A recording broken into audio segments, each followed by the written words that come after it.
Class 10. Today we will read Unit 4, Reading C, Daddy Enduring Script. हमने इसे part 1, 2, 3 complete किया था. आज पार्ट 4 में हम इस चैप्टर को कंप्लीट करेंगे. इस चैप्टर में पार्ट 3 में हमने पढ़ा था कि जो लेखिका है उसके पिता की मृत्यु हो जाती है जब वो 13 साल की होती है. उनकी सिस्टर जो 8 साल की है उसका नाम है अनुराधा, और उसके जो पिताजी हैं लेखिका के वो केवल 41 इयर्स के हैं. जब वो खत्म हो जाते हैं, उनकी मृत्यु हो जाती है, जब वो इस दुनिया में रहती ही नहीं है, तब सारी चीजें उनकी चीता के साथ जल के राख हो जाती हैं. उनके सपने पूरे चूर चूर हो जाते हैं. तो उन्होंने लेखिका के जो पिता हैं, जब उन्होंने एक फिल्म, तेलुगु फिल्म निंदु हृदयालु को लिखी थी तो वो इनकम्प्लीट थी, पूरी उन्होंने कंप्लीट नहीं की थी, अधूरी कहानी थी. जब उसके प्रोड्यूसर लेखिका के घर आते हैं लेखिका के पिता को श्रद्धांजलि देने, तो वो उन्होंने कहा, प्रोड्यूसर ने कहा कि तुम्हारे पिताजी ने मेरी जो स्क्रिप्ट, जो मेरी फिल्म के लिए कहानी लिखा था वो अधूरी है. तो उतने में ही लेखिका है वो बोल उठती है कि मैं इस कहानी का पार्ट जानती हूँ कि कहानी क्या है, और मेरे पिताजी के जो हीरो होते हैं वो हमेशा अच्छे ही होते हैं और बुराई पे विजय प्राप्त करने वाले ही होते हैं. तो इसी चैप्टर को हम आगे कंटिन्यू करेंगे और आज इस चैप्टर को कंप्लीट करेंगे कि इस वास्तव में इस चैप्टर में आगे क्या बताया गया है, किस तरीके से उन लोगों ने अपने आगे की जिंदगी देखी. Let's start.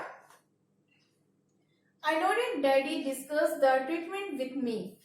फिर मैंने क्या किया, सिर हिलाया, और पिताजी मुझसे अक्सर इस कहानी की चर्चा किया करते थे, डिस्कशन मेरे से हमेशा किया करते थे. He smiled at my use of jargon. वह मेरी इस अनर्थक बात पर स्माइल किया करते थे, मुस्कुरा दिया करते थे. I completed the script for him. मैंने वह कहानी पूरी करके उन्हें क्या करी, दे दी. जो प्रोड्यूसर आए थे निंदु हृदयालु फिल्म के, उन्हें मैं क्या की, कहानी को पूरी करके दे दी. My mother who had been a teacher before her marriage. मेरी जो माँ शादी के पहले क्या थी, एक टीचर थी, है ना, शादी पहले एक शिक्षिका थी. वो कहाँ चली गई, went back to support the family. अपनी फैमिली को, अपने परिवार को मदद करने के लिए, सहायता देने के लिए वापस लौट आई. We left our beloved home and city. हम अपना प्यारा सा घर, अपना प्यारा सा शहर छोड़कर वापस आ गए थे, सब कुछ छोड़कर आ गए थे. कहाँ, moving to my mother's ancestral home in Bangalore. Bangalore में जो हमारी माँ का पैतृक संपत्ति थी, जो हमारी घर थे, हमारे नाना नानी लोग का जो पैतृक संपत्ति थी, जो पीढ़ी दर पीढ़ी चला आ रहा था, उस घर में हम लोग वापस सब कुछ छोड़कर आ गए थे. Then as the years rolled by, life moved in different directions for Anuradha and me. उसके बाद फिर जैसे जैसे वर्ष, साल बीतते चला गया, लुढ़कते चला गया, अनुराधा का जीवन और मेरा घुमावदार दिशा में परिवर्तित होता चला गया. But our love for language and the written word stood us in good stead. लेकिन हमारा भाषा के प्रति जो लगाव था, जो प्यार था, वह लिखने का जो मोह था, वो अभी भी अटल था. Studies completed, पढ़ाई पूरी हो चुकी. Anuradha became a marketing professional. Anuradha जो थी वो क्या बन गई, एक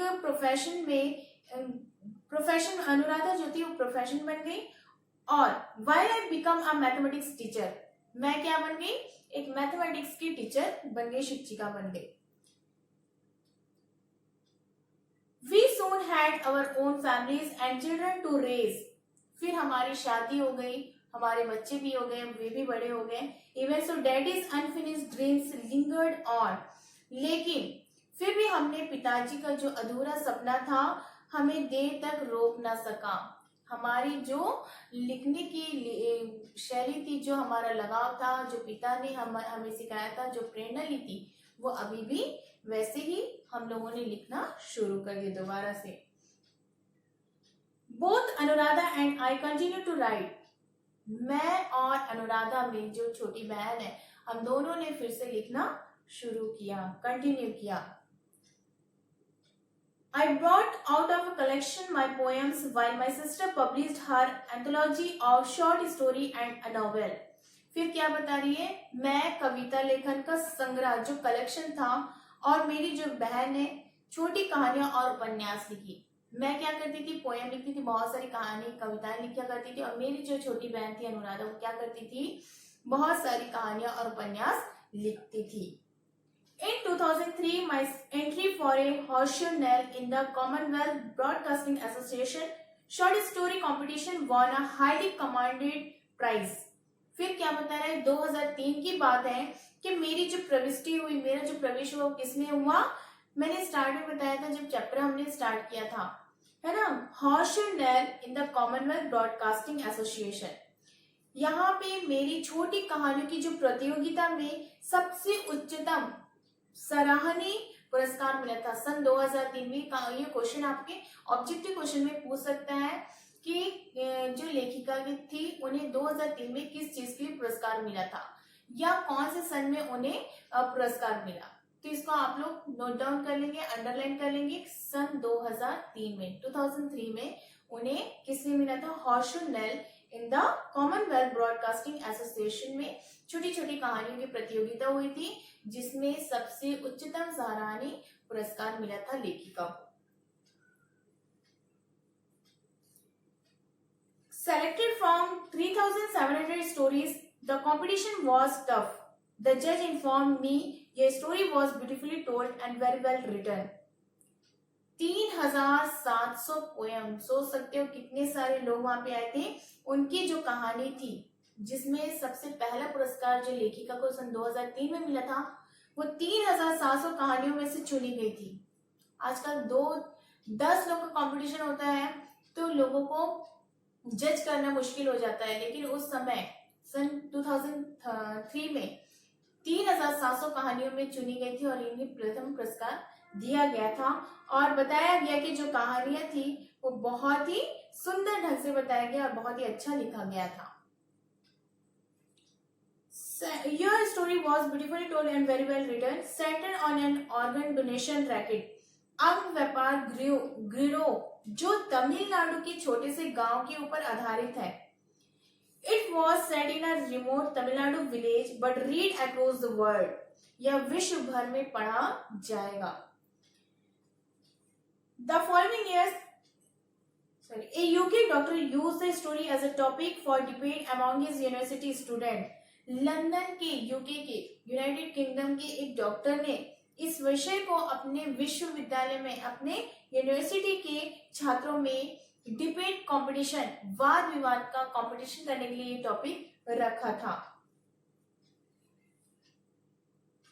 The following years it was अनुराधा's turn.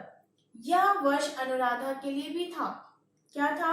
She too won a highly commanded prize for her story. उसे भी अत्यंत सराहनीय पुरस्कार अपनी कहानी के लिए पाया था उसने। Today my elder daughter Darshna Ramdev in a journalist with the Deccan Chronicle, she always wanted to write. आज मेरी बड़ी बेटी जिसका नाम क्या है दर्शना, वो क्या करे, दर्शना रामदेव जो डक्कन क्रॉनिकल में एक क्या जर्नलिस्ट, एक पत्रकार है, वह भी क्या करती, कहानियां या पत्रिका लिखा करती है। My younger one Diksha study computer science, मेरी जो छोटी बेटी वो क्या कर रही है, कंप्यूटर साइंस की पढ़ाई कर रही है। Is also an avid writer and has an active cricket blog, और मेरी जो छोटी बेटी वो क्या बनना चाहती है, वह एक क्रिकेट ब्लॉगर है और उसके स्पष्टीकरण में एक दिन क्रिकेट लेखिका बन जाऊंगी। उसने बताया अपने पेरेंट्स को, अपनी जो लेखिका है उनको उन्होंने स्पष्टीकरण दिया उसकी छोटी बेटी दीक्षा ने कि मैं क्या करूंगी, एक दिन क्रिकेट ब्लॉगर बन जाऊंगी। The T-double explanation, I am going to be cricket writer one day. She says if it is warning, let me finish my engineering. लेकिन उसने मुझे सावधान भी किया है कि सबसे पहले मुझे अपनी पढ़ाई, अपनी इंजीनियरिंग की पढ़ाई पूरी करने दो। Daddy passed away in 1970.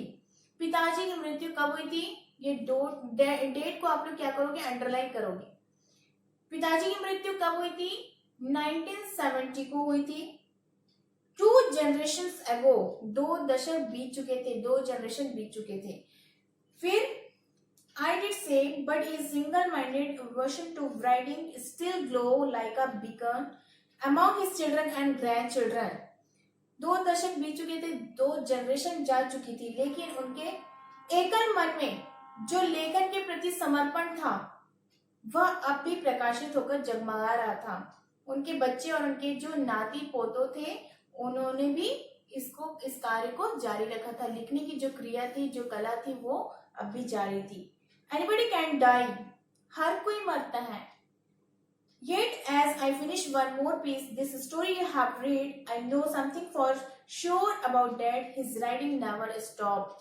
फिर लेखिका ने क्या कहा, अभी तक आपने जो कहानी पढ़ी है उसका एक खंड मैं खत्म कर चुकी हूँ, जो एक पार्ट है वो कंप्लीट कर चुकी हूँ।